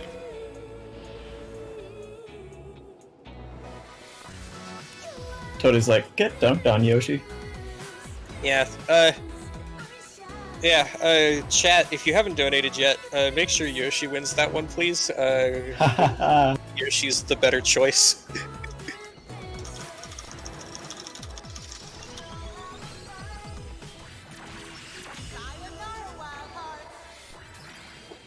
Okay.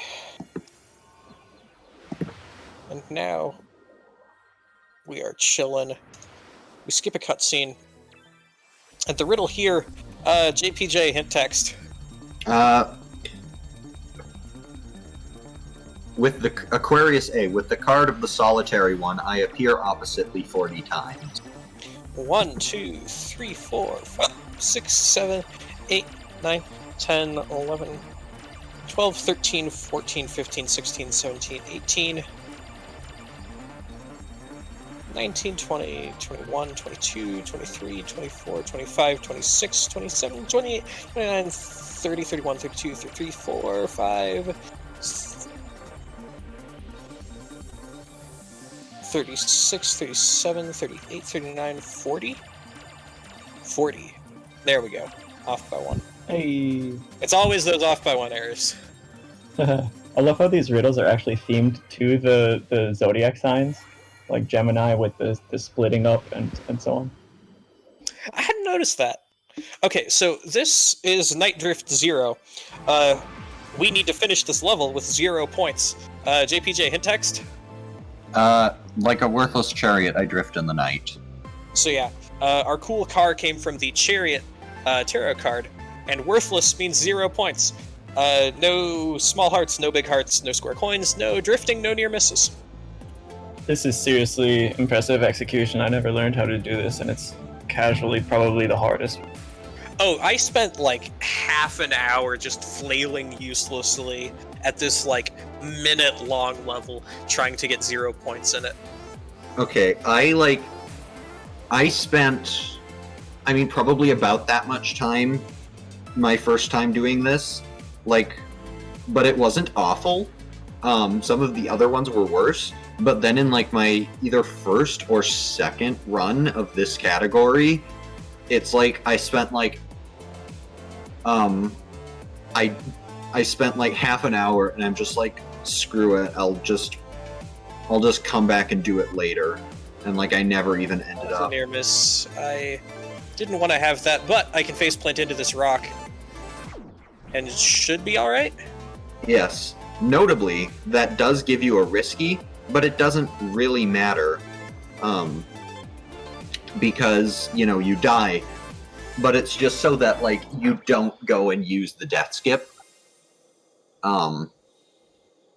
which is kind of unfortunate because there is actually a death skip in there that saves some time.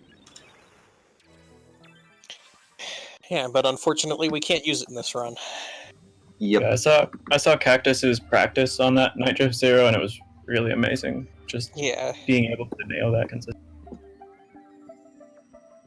Yeah, I didn't know that you could die there and it would just kind of work as long as you didn't use the death skip, because that whole last quarter of that level is just one big checkpoint, and so if you pick up a point anywhere during it, then you can die at some point in that and go back to that and be fine, because that's the part that's kind of the least controllable. At least as far as I can tell, everything before that in that level has a pretty solid, predictable setup that either works or that makes everything before that is not quite a gimme, but pretty consistent. And everything after that is kind of a gamble. I would love to skip that bit. That bit is slow. Okay, good if I go for a couple more donations? Sure.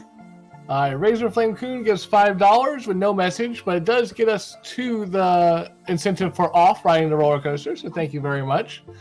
Focus gives $25, saying best of luck to everyone here. Let's see if we can get to 2,500. P.S. This game is trippy, but I love every second of it. Murphy giving another $5, saying I'll be playing the Wild and Story of Wild Hearts. Much love to you. And JPJ giving another $24.13, saying Yosh. Thank you, JPJ. Your contributions to making sure that the best option wins are appreciated. Oh, I'm supposed to be going for death skips here. So this level is almost entirely really slow. And so we want to death skip as much of it as we possibly can.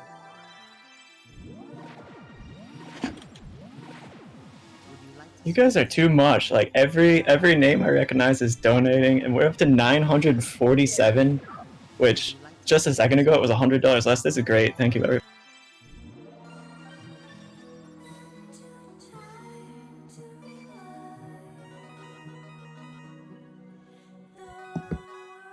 For those of you who are wondering, Yoshi is actually currently back in the lead by 1 penny, 189 and 13 cents to 189 and 12 cents. So, any donation towards Toad would kick Yoshi back off the top spot. So, Okay, so that mess was me trying to do death skips. Now I'm trying to do something else. 1, 2, 3, 4. Okay, there we go.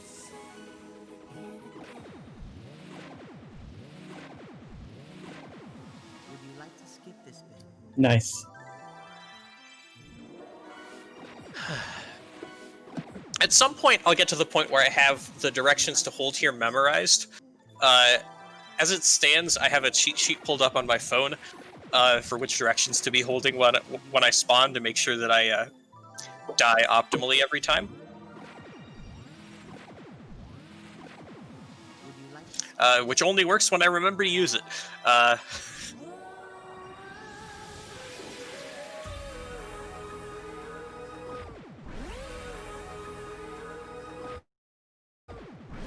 Okay.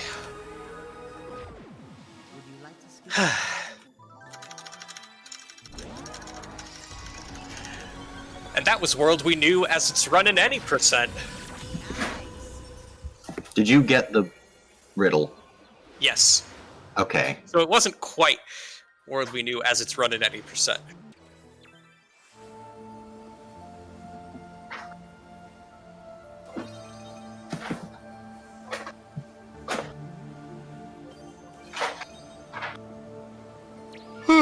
Okay.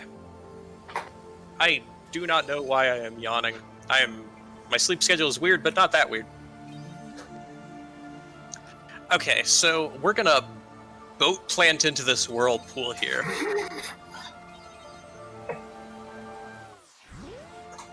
Oh, that's where the checkpoint is? That's great. Yeah. Yes, that death skip is. We can't use it in the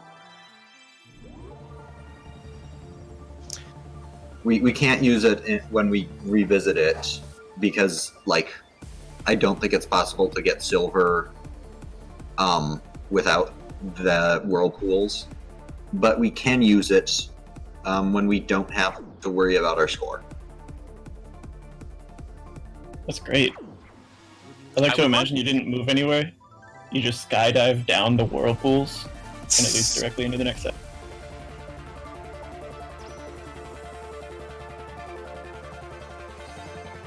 But yeah, so for this next level, what's the hint text?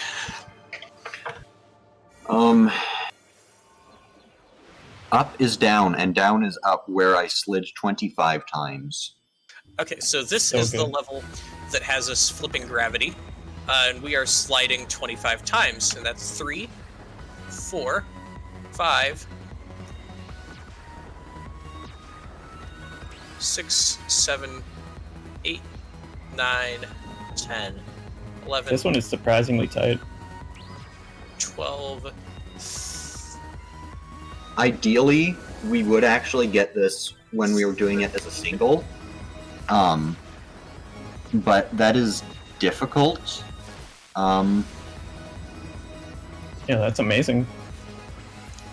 Yeah, that was kind of a nuisance. Oh, actually, so I just died there, but that's fine. Because this level, actually, for that riddle in particular, there's a bug. For the rest of the ones that require you to do a thing a bunch... Oh. It just doesn't work that way.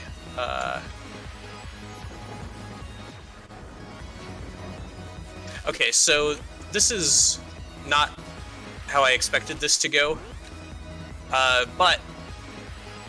Okay, there we go. So the bug is that when you die, it doesn't reset your the number of slides that you've gotten. For the riskies and for the teleporting side to side and for like all of the other like track things that track how many of a thing you've done within a level, when you die it resets to 0. But that one they forgot. And so if we get some and we die, we can get more. And so that one is occasionally frustrating if you like need to not die. But if you do it there where you can just kind of die and be fine, then it's a gimme eventually. The only If thing I pop in for a couple donations, Go ahead. I've got Razor Flame Coon giving another $1.87 to make the number round for us. Dan T giving $5, saying, yeah, we still wild, but honestly, he's donating for Toad.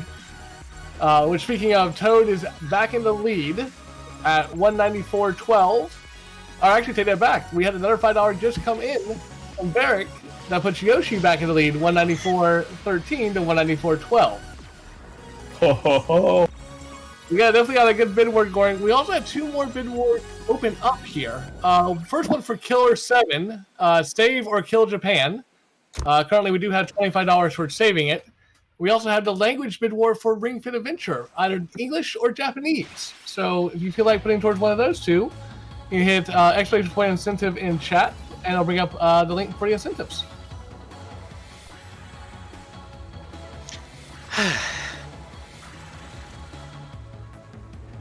Is there just one achievement left? I think there probably is just one, because we got Spinnies in singles. Yes. Very cool. There's also a few other levels where, like, getting it in singles is actually quicker. We didn't do any of them. One of them is, as we mentioned, the Riskies and Doki Doki Rush. And then also, in the world we knew, getting the slipping between the bullets in singles saves like a second, because you can use the death skip. But the thing is, it costs like a minute and a half if you mess it up. And I don't think either of us can consistently get that without messing it up. Yeah. It's like I stopped doing that because it was essentially making every time I got to that point in a run, it was just like making my stress levels go like way up. And it's like I can't keep doing this to myself. I hear that. Yeah, I just dropped a couple of the harder, less valuable tricks from Wild Hearts Never Die. Because there's, already 4 super precise tricks you have to get in a row to beat that level with the high.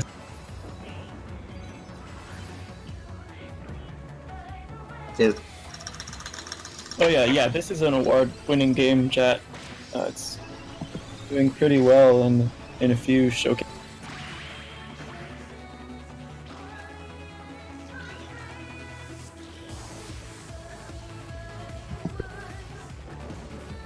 I don't know if we said it. Every song here, especially the boss songs, are just they slap absolutely insanely hard. Wall-to-wall absolute bangers is how I once described the soundtrack to this video game. Yeah, I listened to this album on shuffle for a very long time when this game came out, or when I started playing it. Yeah, it's kind of interesting, because, like, I didn't actually buy this game myself. My friend Pandora's Fox bought it for me on Steam. Shout out to Pandora's Fox. And then I was like, oh yeah, I should play this thing that Pan bought me a while back.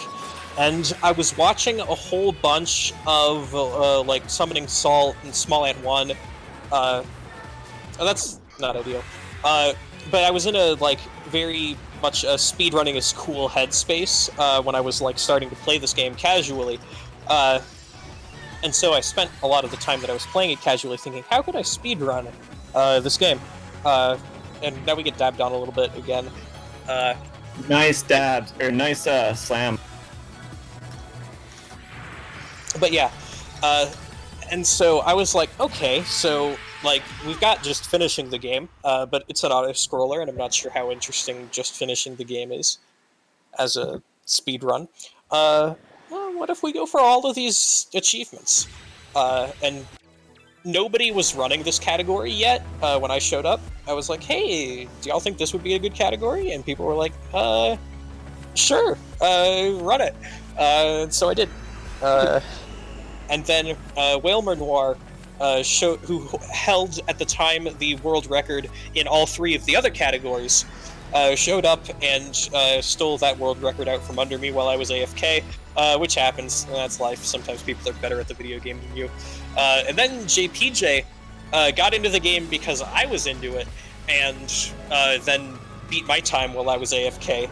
I was a little salty about that for a minute, not gonna lie. But I got over it.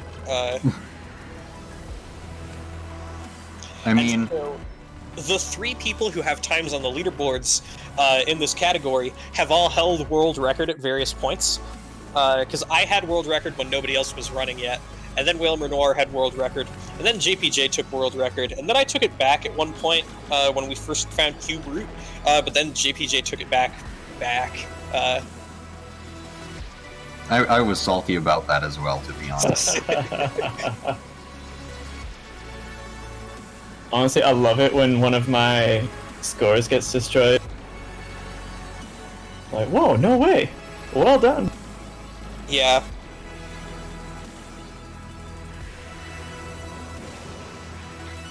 Yeah, that honestly, that's partially the reason I had to take a break, because it's like I was having so much fun, but it's like I was also like spending too much time trying to take back, like, especially this record.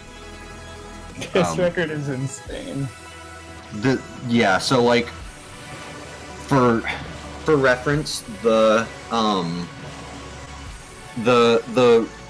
gold cutoff is 400,000, which is actually like 300,000 with the 100k at the end.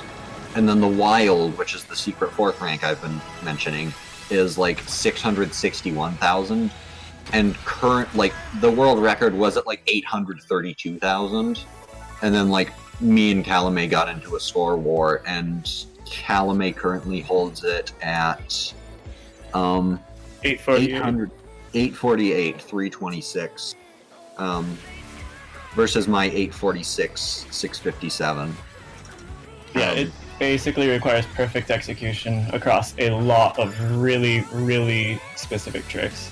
Especially the one coming up here, which ends YOLO runs and ends score runs when we see the Hermit.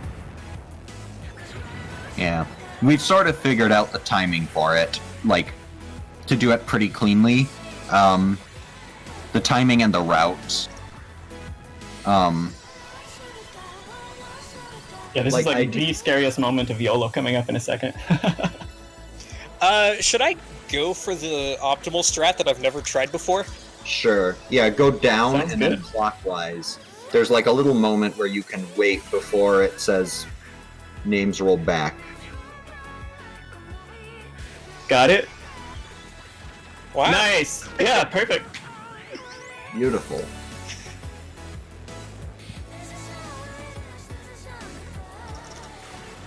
That's really the trick to getting like wild and getting 800,000 points. And then at the very end of this, there's an RNG section, basically. Like, there's no setup for it, so you just see whether or not you hit the score at the very end of it. That's the furry speedrun marathon. I'll watch the dragon transformation animation. It's technically a Heck cutscene, yeah. but y'all have been good. Yeah. And then we also have to watch the cutscene at the end because Yeah. Oh, but first we get to go for JPJ skip. yeah, JPJ so skip. Yeah. we mentioned something earlier that like after this section, it is pretty much impossible to die if you're not trying. And the reason we had to use that wording is because, like, there's a skip that saves 8 seconds, that I don't think we or the the any percent runners knew about until like March, when I was trying to get really low scores on this level without dying. And like I just assumed I could do whatever here, because you couldn't die. But you can die. Right there. Yeah, normally gravity would invert, and you would go onto a safe path where you can never die again. And you can, still, there's those big hearts there with that sort of broken road. But it's not optimal either for high or low score. But yeah, that saves 8 seconds. Okay, and so now we watch the last cutscene and the credits. So yeah, we've got a young woman who fell out of love, asleep, away. For years she fell through spirals of sadness and anger until she could not fall any deeper and fell right back into her grave. So, my history with this game is kind of intense, because like I started out 2020 by starting antidepressants after like 5 years or so of just kind of spiraling through sadness and anger, like the cutscene just said. And so I was like starting to like work on my own depression and like address that, and instead of just kind of sitting around waiting for it to go away on its own.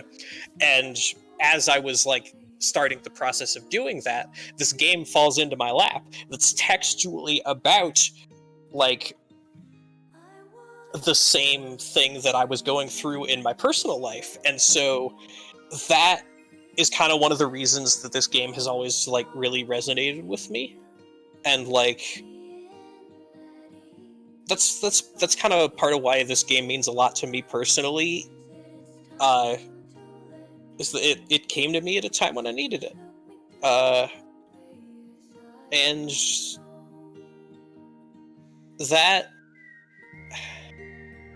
this game is probably gonna continue to be a pretty substantial like dent in my life, even once I stop playing it for a while, because like it's a game about continuing, and that's what I needed when I was playing it. And so yeah, this is Sayonara Wild Hearts. It's a good game, and I like it a lot. And I think if you're in the chat, you might want to pick it up too. I think you'd enjoy it as well. It's good for whatever kind of style of play you want. It's wonderful. Yeah, okay, and then time's coming up. Because when it gets credit for... there's time! Okay, so because that's our final riddle, and so time stops there. And we got a gold rank on that album arcade. And just to double check and make sure that it was a real run, if we check the Zodiac Riddles menu, we've got all crowns at the bottom, and all crowns at the bottom. So yeah, that is Sayonara Wild Hearts. All riddles. Shout out to JPJ and Calumet, Whelmer Noir for like helping with the routing. Shout out to V Input Output for helping me figure out how to do Night Drift in a way that isn't painful. Shout out to Pandora's Fox for buying me the game. Shout out to the like Sayonara Wild Hearts whole Discord for being cool people. Shout out to Team Fastest Furs for having me in the marathon. Shout out to y'all, the audience, for stopping by. That's all I got. Well, thank you so much, Boring Cactus. It was a beautiful one to watch. I was glad I could be here to host for it. Just real quick, just so everybody knows, we did have one last $5 donation from Dan T, going towards Toad. So Toad is back in the lead for the Mario Kart by $5. You still got a few more minutes till that run starts. So if you want to get in and get Yoshi back up there, now's the time. Otherwise, we're going to take a short break, get everything set up for Mario Kart. Please stick around, and we look forward to seeing you shortly.